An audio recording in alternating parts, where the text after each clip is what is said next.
成日有人問人像攝影最重要嘅係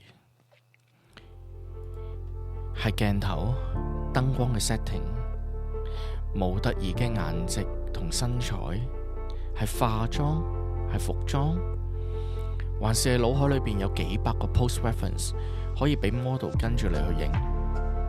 以上都好重要，但我自己認為最關鍵嘅係信任同溝通。喺人像拍攝工作裏面，前期嘅溝通其實係準備功夫嘅一部分。大家期望嘅效果係乜嘢啦？有乜嘢限制？可以點樣解決？慢慢呢個就會建立起信任。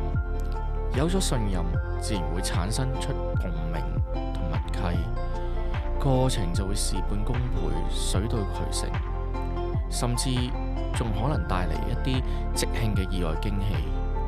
其實唔止人像攝影，設計、音樂、表演，甚至乎好多領域都好需要溝通同信任。